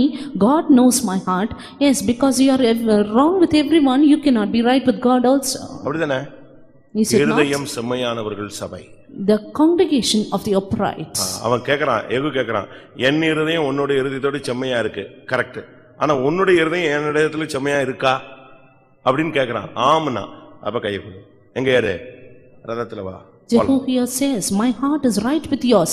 And is your heart right? He said, yes. And then he said, come up into my chariot. ஆண்டவர் மேக ரதத்தில் வரும் பொழுது இந்த question கேட்கப்படும். As when the Lord comes in the chariot of air, this question will be இருதயத்தில் asked. செம்மையுள்ளவர்களாய் நாம் மாறணும். We need to become upright in our heart. ஒருத்தருடைய இருதயத்தோடு ஒத்து போகலனா பிரயோஜனமே இல்ல. And if our hearts is not right with one another, there's no use of it. நம்முடைய இருதயம் அப்படி ஒத்து போகுமா?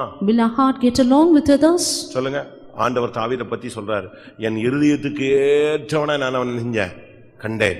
God said about David, I have seen him as a person after mine own heart. Pavul தீமோத்தேயை பார்த்து சொல்றாரு, என் மனசு எப்படியோ என் மனது போலவே அவன் இருப்பான். Saint Paul says about Timothy, he is a son after mine own heart. அப்படி ஒரு குடும்பம், மனைவி புருஷன் பிள்ளைகள் எல்லாம் இருந்தாங்கன்னா அந்த குடும்பம் தான் உண்மையான தெய்வீகமான குடும்பம். If there is a family of such sort, that is a divine family. உங்களுடைய இருதயம் எத்தனை, இது செம்மையானவருடைய சபை. This is the congregation of the upright. செம்மையானவனை மட்டும் தான் அவன் ரதத்துல ஏத்துவான், இல்லனா உன் வேலையை பார்த்து போன்னு சொல்லிட்டு போயிடுவான். Only the upright can get up into the chariot, or else he will leave his way. இன்னொருத்தன் வந்து கேக்குறான் சமாதானமா அப்படிங்கிறான். Another person is asking, are you at peace? அவன் சொன்னா சமாதானத்தை பத்தி உனக்கு என்ன வேலையை பார்த்து போன்னு சொன்னான். He said, what do you have with peace? You go on your way. 2 ராஜாக்கள் 9:18. 2 Kings 9:18. அந்த குதிரை வீரன் அவனுக்கு எதிர்கொண்டு போய் சமாதானமா என்று ராஜாவை கேட்க சொன்னார் என்றான்.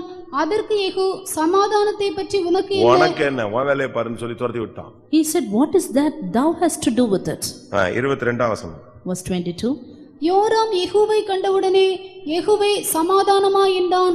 அதற்கு யெகூ, உன் தாயாகிய யேசபேலின் வேசித்தனங்களும் அவளுடைய பில்லிசூனியங்களும் இத்தனை ஏராளமா இருக்கையில் சமாதானம் ஏது என்றான். அவன் சொல்றான், என் இருதயம் உன் இருதயத்துல சரியில்லையே, வேசித்தனமும் பில்லிசூனியமும் தகாதவனமா இருந்துட்டு நீ சமாதானத்தை பத்தி என்ன பேசுறன்னா அதோட ஓடுனான். ஓட விடல, அவனை கொன்னுட்டான். He said, here my heart is not right with you because of your witchcrafts and whoredoms, and with that he ran, but he then killed him. அன்னைக்கு அவனை கொன்னுட்டான். And that day he killed him. இருதயத்தில் செம்மை இல்லாவிட்டால் நமக்கு வருகை ஒரு பெரிய நியாய தீர்ப்பார். If you are not upright in your heart, then we will have a great judgment. வருகை ஒரு பெரிய கண்ணியா இருக்கும். And then the secret coming of the Lord will be a snare for us. இந்த சபையினுடைய பெயர் ஜனங்களுடைய நிலவரம் செம்மையானவர்களின் சபை. The state of the people in the church is uprightness, and it's called congregation of the upright. அடுத்ததாக Nextly, எபிரேயர் 12ஆம் அதிகாரம் Hebrews chapter 12, 23ஆம் வசனம். verse 23. பரலோகத்தில் பேர் எழுதியிருக்கிற முதற் பேரானவர்களின் சர்வ சங்கமாகிய சபையினிடத்திற்கும், பரலோகத்தில் பேர் எழுதியிருக்கிற முதற் பேரானவர்களின் சர்வ சங்கமாகிய சபை, assembly and church of the firstborn which are written in heaven. சபையில நம்ம விசுவாசிகளா இருக்கிறத விட முதற் பேரானவர்களா இருக்கணும். Rather than being believers in the church, we need to be firstborn. சர்ச்சில் ஆயிரக்கணக்கான ஜனங்கள் வருவாங்க. There may be thousands of people coming into the church. ஒரு குரூப் போகும், ஒரு குரூப் வரும், ஒரு குரூப் மட்டும் நிக்கும். One group will go, one group will come, one group will stand. அது சபையினுடைய நியதி. That is the law of the church. ஆனா இந்த நிக்கிற குரூப்ல ஒரு குரூப் முதற் பேரானவர்களாய் மாறுவாங்க. But one group of these people who are standing should become the firstborn. ஏன்னா Why? இந்த முதற் பேரானவர்களுக்கு தான் சேஷ்ட புத்திர பாகம். Because the birthright is for the firstborn. அவங்களுக்கு தான் 2 பங்கு. Only they will have double portion. அவங்களுக்கு தான் சீயோன் இல்லாவிட்டா எருசலேம். Only they will have Zion or Jerusalem. அப்ப நம்ம சபையில சும்மா சாதாரண ஒரு ஆர்டினரி பர்சனா இருக்க கூடாது, முதற் பேரானவனாய் இருக்கணும். Therefore, after coming to the church, we should not be an ordinary person but be the firstborn. நம்ம எத்தனை பேர் முதற் பேரானவர்கள் சபையில இருப்போம்? How many of us are in the church of the firstborn? நாம் இந்த சபையில முதற் பலனா இருக்கணும், இல்லாவிட்டா முதற் பேரானவனா இருக்கணும். Either we need to be the first fruit or the firstborn in the church. இயேசு கிறிஸ்து மரியாளுக்கு முதற் பேரானவர். Jesus is the first born for the Mary. தேவனுக்கு அவர் முதற் பேரானவர். For God he is firstborn. நம்மில் எத்தனை பேர் முதற் பேரானவர்களா இருக்கிறோம்? How many of us are firstborn? இன்னைக்கு अनेक தேவனுடைய ஜனங்கள் சும்மா ஏதோ ஒரு சப்ஸ்கிரைபர் மாதிரி இருக்காங்க. Today many people of God are just like subscribers in the church. சபையில தசமபாகம் கொடுக்கிற, காணிக்கை கொடுக்கிற ஒரு சந்தாதாரரா நம்ம இருக்க கூடாது. Just because giving tithes and offerings, we should not be a subscriber in the church. ஒருத்தர் புதுசா நம்ம சபைக்கு வந்தாரு. One person newly came to our நான் உங்க church. சபையில சேரலாம்னு நினைக்கிறேன். He said, I want to join your church. சேர்ந்துக்கோங்கன்னு சொன்னேன். I said, okay then. சேர்ந்துக்கோங்க. Okay, you join. என்ன எழுதி கொடுத்து சேரணும்னு கேட்டாரு. And he asked, what should I write and give? இது ஒண்ணும் பாண்ட் சிஸ்டம் கிடையாது, நீ சும்மா வந்துட்டு போனாலே சேர்ந்த மாதிரி தான். This is not bond system, simply coming and going itself is like அப்ப நான் that. எவ்வளவு சந்தா கொடுக்கணும்னு. Then how much subscription should be given? அந்த சந்தாதாரரும் இது கிடையாது. And even that subscription is not என்ன here. செய்யறதுன்னாரு. Then what should I do? நீ முதல்ல சத்தியத்தை கேளு. First of all, hear the truth. அதுக்கு பிறகு இந்த சத்தியத்துல நடக்கிறதுக்கு ட்ரை பண்ணு. And then try to walk in the truth. அதுக்கு பிறகு உனக்கு இதுல என்ன இருக்குன்னு உனக்கு பிடி கிடைக்கும். And then you will have the hold as to what is here. அதுக்கு பிறகு நீ வா. And then you come. வந்த உடனே அவனை பிடிச்சு உள்ள முக்கி விட்டுற கூடாது. Soon after you come here, we should not immerse you down. அவன் சாதாரண கோலியா வந்த பிறகு திருப்பி அவனை முக்கி விட்டுட்டீனா நனஞ்ச கோலியா மாறி உதறிட்டு நிப்பான். He being an ordinary hen, if you immerse him into by means of the water, then he will become a hen which is dragon. அது waste. Then that is waste. சபைக்குள்ள இருந்தா நீங்கள் ஒரு முதற் பலனாய் முதற் பேரானவர்களாய் இருக்கணும். If you are in the church, you need to be a firstborn, first fruit also. ரோமர் 16ஆம் அதிகாரம் Romans chapter 16 5ஆம் வசனத்தை நீங்கள் பாருங்க. and verse 5. அவர்களுடைய வீட்டிலே கூடி வருகிற சபையை வாழ்த்துங்கள். அகாயாவிலே கிறிஸ்துவுக்கு முதற்பலனாகிய என் பிரியமான எப்பெண்ணத்தையும் வாழ்த்துங்கள். முதற் பலன்களாக ஒரு கூட்டம் ஜனங்கள் இருந்தார்கள். There was a group of people who were first fruits. 1 கொரிந்தியர் 16:15 பார்க்கும் பொழுது 1 Corinthians 15 16 and 15. சகோதரரே, ஸ்தேவானுடைய வீட்டார் ஆகாயா நாட்டிலே முதற்பலனானவர்கள் என்றும் முதற்பலனானவர்கள் First fruits. இவங்களை எப்படி கண்டுபிடிக்கிறது? How can you point them out? செம்மையானவனை கண்டுபிடிக்கணும்னா இருதயத்துல விழுந்து கண்டுபிடிக்கலாம். To see the upright, you can notice from their heart. இந்த முதற்பேரானவர்களை எப்படி கண்டுபிடிக்கிறது? But how can you notice this firstborn? அவங்க வித்தியாசமா இருப்பாங்க. They will be different. அவங்களுடைய ஊழியம் வித்தியாசமா இருக்கும். Their ministry will be different. அவங்களுடைய விசுவாச ஜீவியம் வித்தியாசமா Their இருக்கும். faith life will be different. அவங்க பரிசுத்தவான்களோட க்ளோஸா நிப்பாங்க. They will be very close with the saints. மறுபடியும் அந்த வசனம் வாசிங்க. Reading again. 1 கொரிந்தியர் 16:15. 1 Corinthians 16:15. சகோதரரே, ஸ்தேவானுடைய வீட்டார் ஆகாயா நாட்டிலே முதற்பலனானவர்கள் என்றும் பரிசுத்தவான்களுக்கு ஊழியம் செய்யும்படிக்கு தங்களை ஒப்புவித்திருக்கிறார்கள் என்றும் அறிந்திருக்கிறீர்களே. அவங்களை கண்டுபிடிக்கணும்னா பரிசுத்தவான்களோட நிப்பாங்க. To find them out, you can see them standing with the saints. ஊழியக்காரரோடு இணைஞ்சு நிக்கிறது தான் இந்த முதற்பேரானவருடைய வேலை. Standing along with the servants of God is the work of the firstborn. அவங்களுக்கு நிச்சயமா ஒரு மகிமையில ஒரு இடத்தை கர்த்தர் அந்த சர்வ சங்கமாகிய சபையில இணைந்ததுனால அவங்களுக்கு சேஷ்ட புத்திர பாகம் ரெட்டிப்பான பங்கு நேர்த்தியான இடத்துல அவங்களுக்கு பங்கு கிடைக்கும். And because they are joined with this church of the firstborn, surely they will have a double portion, a goodly heritage. நம்முடைய ஜீவியம் எப்படி இருக்கு? How is our life? சபைக்குள்ள வந்தோம் ஏதோ பேருக்கு ஒரு விசுவாசியா இருந்துட்டு போனோம்னு இருக்க கூடாது. இந்த சபையில நீங்கள் முதற் பலன்களாக முதற் பேரானவர்களாக நிற்கணும். We should not be a nominal believer because we are coming to the church, but we need to be the first fruits of firstborn. முதற் பேரானவருடைய சபை. The church of the firstborn. அடுத்ததாக Nextly, ஆண்டவருடைய சுய இரத்தத்தினால் சம்பாதிக்கப்பட்ட சபை. the church purchased by God's own blood. அப்போஸ்தலர் 20:28. Acts 20:28. ஆகையால் உங்களை குறித்தும் தேவன் தம்முடைய சுய இரத்தத்தினாலே சம்பாதித்துக் கொண்ட தமது சபையை மேய்ப்பதற்கு பரிசுத்த ஆவி உங்களை கண்காணிகளாக வைத்த மந்தை முழுவதையும் குறித்தும் எச்சரிக்கையாயிருங்கள். இந்த சபை இயேசு கிறிஸ்து சம்பாதிக்கும் போது எப்படி சம்பாதிச்சாரு? When Jesus எப்படி purchased, சம்பாதிச்சது? ரத்தத்தினால சுய ரத்தத்தினால சம்பாதித்த சபை. Jesus purchased this church by his own blood. யாக்கோபு ஒரு இடத்துல சொல்றாரு, James in one place says, யோசேப்புக்கு ஒரு பங்கு கொடுக்கிறார். Jacob gives a portion to Joseph ஏன்னா ரொம்ப நாள் கழிச்சு அவன் கிடைச்சிருக்கான். because he was gotten to him after so many அதனால years. அவனுக்கு ஒரு பங்கு கொடுக்கிறார். Therefore a portion was given to அந்த him. பங்கை கொடுக்கும்போது அவர் சொல்லுவாரு, When he gave him that portion, what did he N say? கையினால் என் வில்லினால் நான் சம்பாதித்ததை உனக்கு கையில கொடுக்கிறேன். And the arms of his hands were made strong by the hands of the mighty. அது உனக்காகவே நான் வச்சிருக்கிறேன். Yes, I have kept it just for you. ஆதியாகமம் 48:22. Genesis chapter 48 and verse 22. உன் சகோதரருக்கு கொடுத்ததை பார்க்கிலும் நான் என் பட்டயத்தாலும் என் வில்லினாலும் எமோரியர் கையிலிருந்து சம்பாதித்த ஒரு நிலத்தை உனக்கு அதிகமான பங்காக கொடுத்தேன் என்றும் சொன்னான். பாத்தீங்களா? யோசேப்புக்கு எக்ஸ்ட்ரா ஒரு பங்கு கொடுக்கிறான். அது என்னது? என் பட்டயத்தால் என் வில்லினால் என்னுடைய எமோரியர் கையிலிருந்து நான் சம்பாதிச்ச ஒரு நிலத்தை உனக்கு தர்றேன். I give you the portion of which I have earned of my hand of the Amorite with my sword and bow. இந்த சபை பணம் கொடுத்து வாங்கினதில்ல, ரத்தம் கொடுத்து வாங்கினது. This church was not purchased by price but by blood. தன்னுடைய ரத்தத்தை ஒவ்வொரு சொட்டு ரத்தத்தையும் சிந்தினார். Jesus shed every drop of his blood. அந்த விலாவில குத்தும் பொழுது ரத்தம் கடைசில ரத்தம் இல்ல. அதனால அடுத்து என்ன வந்துருச்சு? தண்ணீர் வந்து விட்டது. When they pierced his side, all his blood was gone and then finally water came out. அதனால இது ஏன் சபை உன் சபைன்னு சொல்றதுக்கு என்ன கிடையாது? உரிமை கிடையாது. Therefore we have no right to say this is my church or your church. ஒரு சபையில ஒரு ஆள் குழப்பம் பண்ணிட்டாரு. One man created a confusion in the church. நான் அவரை கொஞ்சம் டைட் பண்ணேன். I tightened him then. உடனே அவர் சொன்னாரு, 13 வருஷமா இந்த சபையில இருக்கிறேன், இதுவரைக்கும் ஒருத்தரும் என்னைய கேட்டதில்ல, நீ என்ன என் சபையில என்னையவே क्वेश्चन பண்றாங்க.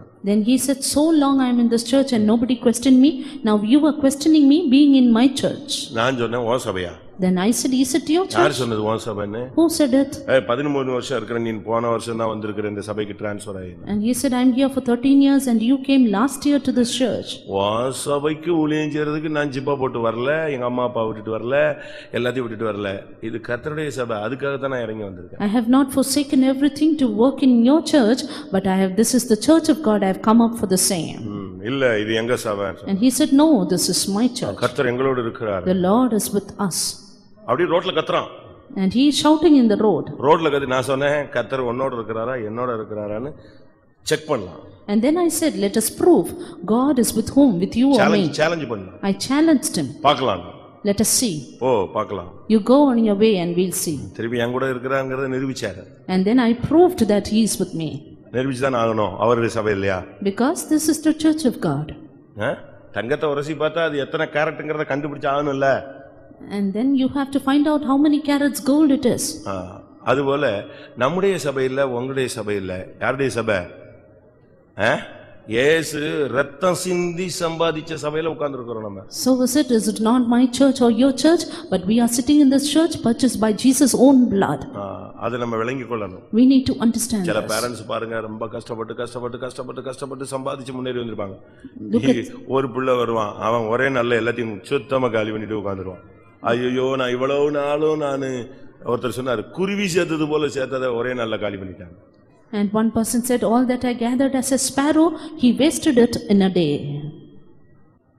அப்படி காரணம் என்னன்னா அந்த தகப்பனுடைய வேதனை அவனுக்கு என்ன செய்யல, மண்டையில ஏறல. The reason being the son did not understand the pain or the labor of his father. இயேசு ரத்தம் சிந்தி சம்பாதிச்ச சபை. The church which Jesus purchased out of his own blood. கலாத்தியரின் அரண்மனையில ரத்தம் சிந்தி சம்பாதிச்ச சபை. Is the church that he earned by his own blood. பிரதான ஆசாரியனுடைய அரண்மனையில ரத்தம் சிந்தி சம்பாதிச்ச சபை. The church that is earned by his own blood in the high priest. நடு ரோட்ல சிலுவை சுமந்து ரத்தம் வழிஞ்செல்லாம் போன அப்படி சம்பாதிச்ச சபை. He shed his blood on the way, in the road, in the street, and thus he earned this church. மூணு ஆணிகள்ல தொங்கி ரத்தம் அடிஞ்சு விலாவுல குத்தப்பட்டு ரத்தம் அடிச்சு சம்பாதிச்ச சபையில உட்கார்ந்துட்டு நீயும் நானும் நியாயம் பேசக்கூடாது.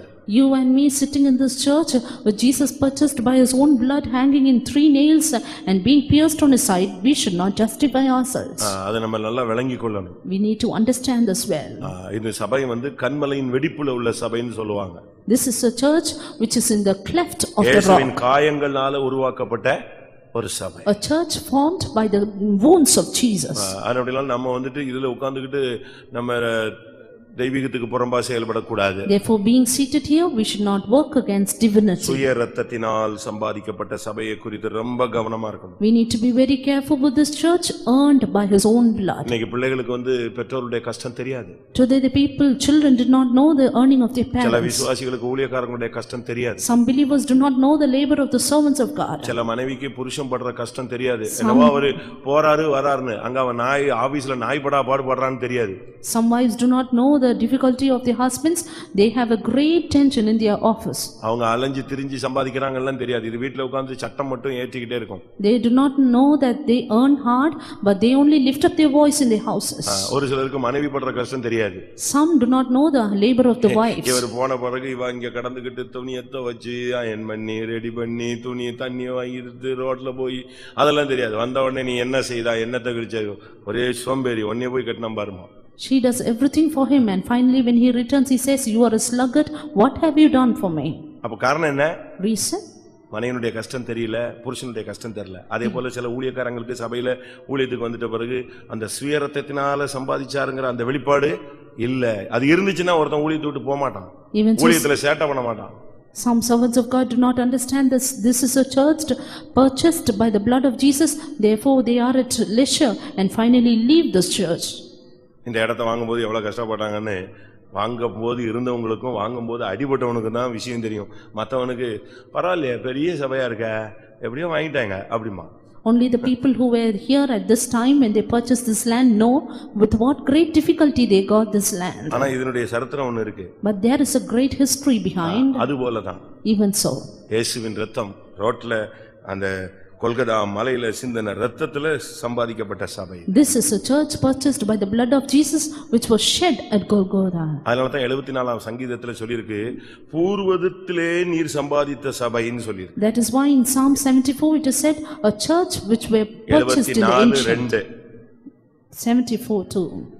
நீர் பூர்வ காலத்தில் சம்பாதித்த உமது சபையையும் நீர் மீட்டுக்கொண்ட உமது சுதந்திரமான கோத்திரத்தையும் நீர் வாசமாயிருந்த சீயோன் பர்வதத்தையும் நினைத்தருளும். எவ்வளவு தெளிவா இருக்கு பாருங்க. இது ஒரு தீர்க்க தரிசனம். அப்பமே நீர் கஷ்டப்பட்டு சம்பாதிச்சு உம்முடைய சிந்தையில இந்த சபைக்காக ஜீவனை கொடுத்தீர். ஆரம்பத்திலேயே ஏதேன் தோட்டத்திலேயே அவர் இப்படித்தான் இருந்தாரு. ஒரு ஆட்டுக்குட்டி அடிக்கப்பட்டது மனுஷனுக்காக. அதுக்கு முன்னாலேயே உலக தோட்டத்துக்கு முன்னாலேயே அவர் அடிக்கப்பட்ட வண்ணமா இருந்த ஆட்டுக்குட்டி. அப்படி ரத்தம் சிந்தி சம்பாதிச்ச சபைய விட்டுருவாரா? Right in the Garden of Eden, the lamb was slain, and even before the foundation of the world, that lamb of God was slain. And will he leave this church which is purchased of old? ரொம்ப கவனமா நம்ம இருக்க வேண்டிய Let காலம். us be very careful about இதுக்குள்ள this. இருந்துகிட்டு நீ வந்து வம்பு பண்ண கூடாது. Being here, you should not create confusion. ரத்தத்துக்குள்ள உட்கார்ந்துட்டு நீ வந்து பரியாசம் பண்ண கூடாது. Being in this blood, you should not mock at it. நீ சபைக்குள்ள இருக்கறன்னா இயேசுவின் ரத்தத்துக்குள்ள இருக்கறன்னு அர்த்தம். If you are in the church, it means you are in the blood of Jesus. எபேசியர் 4 அதிகாரம் 12 வசனம். Again, verse 12 of Ephesians chapter 4. எபேசியர் 4:12. Ephesians 4:12. சரீரமாகிய சபை பரிசுத்தவான்கள் சீர்பொருந்தும் பொருட்டு சுவிசேஷ ஊழியத்தின் வேலைக்காகவும் கிறிஸ்துவின் சரீரமாகிய சபையானது பக்தி விருத்தி அடைவதற்காகவும். அந்த சபைக்கு பேர் என்னது? கிறிஸ்துவின் சரீரமாகிய சபை. Body of Christ. எபேசியர் 1:23. Ephesians 1:23.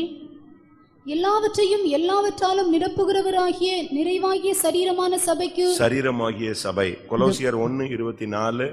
Colossians 1:24. இப்பொழுது நான் உங்கள் நிமித்தம் அனுபவிக்கிற பாடுகளில் சந்தோஷமடைந்து கிறிஸ்துவனுடைய உபத்திரவங்களில் குறைவானதை அவருடைய சரீரமாகிய சபைக்காக என் மாம்சத்திலே நிறைவேற்றுகிறேன். சரீரமாகிய சபையில கொண்டு நம்ம வச்சிருக்கிறார். The Lord has placed us in this church which is his body. இந்த சரீரமாகிய சபையில நீங்களும் நானும் ஒரு அவயவம். And you and me are the members of this body of church. அதை நீங்க கவனத்துல வச்சிருக்கணும். You should keep this in your mind. இந்த சரீரமாகிய சபையில நீயும் நானும் ஒரு member. And you and me are members of this body which is the church of God. Member என்ன? Member means இதுல பழைய மெம்பர் புது மெம்பர்லாம் கிடையாது. சரீரத்துல நீ ஒரு அவயவம். it doesn't mean that it's an old member or new member, but it is a member of this body. ஒன்னு நீ உன்னை கர்த்தர் இந்த மதுரை சபையில உன்னை ஒரு கண்ணா வச்சிருப்பாரு. Yes, maybe the Lord has placed you as an eye in this church. நீ இந்த சபைக்கு ஒரு செவியா இருப்பாய். Or you may be an ear in this இந்த church. சபைக்கு நீ ஒரு காலா வச்சிருப்பாய். Or a feet in this church. நீ அந்தந்த ஸ்தானத்துல இருந்து என்ன செய்யணும்? செயல்படணும். You need to remain in your place and work. காலும் கையும் சண்டைய போட்டா எப்படி இருக்கும்? If the hand and leg fights violently, பைத்தியக்காரத்தனமா இருக்கும். it will be mad already. நாம் இந்த சரீரமாகிய சபையில ஒரு அவயவம். But we are members of this church which is his body. கண்ணுல தூசி விழுந்துருச்சுன்னா முழு சரீரமும் கொதிக்கும். If there is a dust fallen in the eye, the whole body will be in pain. அவருடைய சரீரமாகிய சபையில தேவன் நம்மை கிருபையாய் கொண்டு வந்து வச்சிருக்கிறார். Graciously the Lord has placed us in this church which is his body. மோசே தன்னுடைய மனைவியுடைய அண்ணனை கூப்பிட்டு சொல்றான், வனாந்தரத்துல எங்க கூட வா. இந்த வனாந்தரத்துல நீ உனக்கு எல்லாம் தெரிஞ்சதுனால நீ எங்க கூட வந்தா எங்களுக்கு எப்படி இருப்பாய்? கண்களை போல இருப்பாய். Moses called the brother of his wife and said, because you know everything in the wilderness, you come with us and you will be as an eye for us. 6 லட்சம் புருஷர்களுக்கு நீ யாரா இருப்ப? வனாந்தரத்துல கண்ணா இருப்பாய். You will be as an eye for 6 lakh of people. இந்த சபையில நீ ஒரு கண்ணா இருக்கணும். You are an eye for this church. நீ இந்த சபைக்கு ஒரு காதா இருக்கணும். You should be a feet for this நீ church. இந்த சபைக்கு ஒரு வாயா இருக்கணும். You need to be a mouth for this அது church. என்ன? கண்ணு, வாய், மூக்கு. What eye, nose and நீ இந்த mouth. சபைக்கு கண்ணா இருந்தேன்னா உனக்கு தரிசனம் கிடைக்கும். If you are an eye for the church, you will have the vision. இந்த சபைக்கு நீ ஒரு செவியா இருந்தா உனக்கு கர்த்தருடைய சத்தம் கேட்கும். If you are an ear for the church, you will hear the voice of God. நீ இந்த சபைக்கு ஒரு வாயா இருந்தா தீர்க்க தரிசனம் சொல்லுவ. If you are a mouth of the church, you will prophesy. இந்த சபைக்கு ஒரு காலா இருந்தா இந்த சபைக்காக நீ ஜீவனை கொடுத்து வேலை செய்வ. If you are a feet for the church, you will lay down your life and work. நீங்க இந்த சபையில எப்படி இருக்கீங்க? How are you in this church? தலையா மாறக்கூடாது. தலை வந்து அவர் ஏற்கனவே ஒருத்தர் இருக்கார். You should not become the head because one is there already as an head. கிறிஸ்துவின் சரீரமாகிய சபைக்கு அவர் யாரு? அவர் தலையா இருக்கார். சிரசு அவரு. Because he is the head. நீ ஒரு அவயவம். You are the member. நீ உன்னுடைய ஸ்தானத்துல இருக்கணும். You should remain in your place. கை தலைக்கு மேல முளைக்க கூடாது. The hand should not be above the head. கால் தலைக்கு மேல போக கூடாது. Legs should not be above the head. அதுல இருந்து ஒழுங்கா ஒர்க் ஆச்சுன்னு சொன்னா நீயும் அந்த சபையில இருக்கிறதுனால சபை எடுத்துக்கொள்ளப்படும் போது உனக்கு என்ன உண்டு? ஒரு சான்ஸ் உண்டு. If every member remains in its own place and functions there, then you will have a chance when the church is taken out. AJ Benjamin என்கிற பிரதர் நம்முடைய சபையை விட்டு போகும்போது பாஸ்டர் டான் போய் அவர்கிட்ட பேசினார். When brother AJ and Benjamin left our church, Pastor Don spoke to him. இது சரீரமாகிய சபை. This is the church which is his body. இதுல இருந்தாதான் சைன் பண்ண முடியும். Only if you are here you can live. கையில இருந்தாதான் ஒழுங்கா இருக்க முடியும். இது தனியா துண்டா இந்த இரும்பு கைய மாயாவி மாதிரிலாம் சுத்த முடியாது. Only if the hand is in the church body in its place it can be properly fit. அப்படிதானே? இந்த காமிக்ஸ்ல இரும்பு கை மாயாவின்மா கை மட்டும் போய்கிட்டே இருக்கும். அப்படி ஒண்ணும் இங்க சர்ச்சில் மேஜிக் வேலை எல்லாம் கிடையாது. You cannot see the magical works in the church as the iron hand which moves அது alone. இருந்தாதான் சரீரமாகிய சபையில இருந்தாதான் உனக்கு value. Only if you are in this church which is the body, you have the value. இல்லன்னா உனக்கு value கிடையாது. Or else you will be of no value. அவர் சொல்லி பார்த்தாரு, அவர் கேட்கல, கடைசில வேல்யூவே இல்லாம போயிட்டாரு. That brother did not hear, finally he lost his value. அதனால ரொம்ப கவனமா இருக்கணும். Therefore we need to be very careful. எத்தனாவது பாயிண்ட் சொல்லியிருக்கேன்? And next point. பார்க்கலாம். பாயிண்ட் கவனத்துல இருக்கான்னு பார்க்கலாம். How many points did I say? ஏட்டு சுரைக்காய் கூட்டுக்கு உதவாது. அதே மாதிரி எழுதி வச்சுட்டு சும்மா விட்டுறக்கூடாது. மைண்ட்லயே எழுதுங்க கொஞ்சம். கடைசியாக Finally, எபேசியர் 5:27. Ephesians 5:27. கரைதிரை முதலானவைகள் ஒன்றுமில்லாமல் பரிசுத்தமும் பிழையற்றதுமான மகிமையுள்ள சபையாக அதை தமக்கு முன் நிறுத்திக் கொள்வதற்கும் தம்மை தாமே அதற்காக ஒப்பு கொடுத்தார். சபை, அந்த சபையினுடைய ஒரு பூர்ணத்தை பத்தி அங்க பைபிள் சொல்லுது. The word of God says about the perfection of the church. அது என்ன சபை? What church is it? கரை திரை பிழை இல்லாத ஒரு சபை. The glorious church having no spot or wrinkle or any அது such. பரிசுத்தமும் மகிமையும் உள்ள ஒரு சபை. It's a church holy and glorious. கரை திரை பிழை மூன்றும் இல்லைன்னா இஸ் ஈக்குவல் டு பரிசுத்தமும் மகிமையும் உள்ள ஒரு சபை. If there is no spot or wrinkle or blemish, it is equal to the church being holy and glorious. இது ஒரு தனி சப்ஜெக்ட். இதுல போனா இன்னும் 2 மணி நேரம் போய்டும். This is a subject alone and it will take 2 hours also. இந்த சபை மகிமை உள்ள சபை. This church is a glorious church. அப்படி மாறணும்னு சொன்னா நமக்குள்ள கரை திரை பிழை இருக்க கூடாது. If we have to change like that, we should have no spot or wrinkle or பிழை blemish. என்பது பாவத்தினுடைய starting stage. And blemish is the beginning of sin. கரை திரை என்பது அதனுடைய வளர்ச்சி பூரணத்தை பாவத்தினுடைய பூரணத்தை காண்பிக்கிறது. Spot and wrinkle shows the perfection of sin. தன் பிழைகளை உணர்கிறவன் யார்? Who can find out his errors? 19ஆம் சங்கீதம் 12ஆம் 13ஆம் வசனத்துல பார்க்கும் பொழுது Psalm 19:12 and 13 says, தன் பிழைகளை உணர்கிறவன் யார்? Who can understand his errors? மறைவான குற்றங்களுக்கு என்னை நீங்களாக்கும். Lord, get me rid of the secret துணிகரமான sins. பாவங்கள் என்னை ஆண்டு கொள்ள ஒட்டாதிரும். And let not presumptuous sin rule over me. அப்பொழுது நான் உத்தமனாகி பெரும் பாதகத்துக்கு நீங்களாயிருப்பேன். Then shall I be upright and innocent from the great பாவத்தினுடைய transgression. ஸ்டார்டிங் ஸ்டேஜ் ஒரு பிழை, அறியாமல் செய்கிற ஒரு human error. Beginning of a sin is human error. அது தடுமாறி செய்கிறது ஒரு காரியம், ஏதோ ஒரு சூழ்நிலையில நடந்துருச்சு. That happens by chance of the situation. அதுக்கு நீ இடம் கொடுக்க நீ சீக்கிரட்டா பாவம் செய்வ. When you give more and more place to that, you will have secret அதுக்கு sins. பிறகு என்னைக்காவது பிடிபட்டுருவ. After that, one day you will be caught. அதுக்கு பிறகு என்ன யார்கிட்ட போய் சொல்ல போற? பாஸ்டரே சொல்லு, நான் கோயிலுக்கு வர மாட்டேன். After that will be presumptuous saying, if you want you say, and I will not come to the church. That will be presumptuous. அதுக்கு பிறகு அவன் பாவி பெரும் பாதகமாய் போய்டுவான். Then it will become a great transgression. அதனால தான் பிழை தொடக்கம். Therefore error starts. திரை வளர்ச்சி. Then the wrinkle is the growth. கரை பூரணம். And spot is the perfection. அப்படி நீங்க போயிட கூடாது. We should not become like that. அதுக்காகவா இயேசு நம்ம எல்லாம் ரட்சித்தாரு, நமக்காக ஜீவனை கொடுத்தார். Is it for that Jesus came and saved us, gave his life for us? பரிசுத்தமும் பிழையற்றதுமான சபையாய் மாறணும். We should be a church holy. பரிசுத்தமும் மகிமையுமான சபையாய் மாறணும். We should be a church holy and glorious.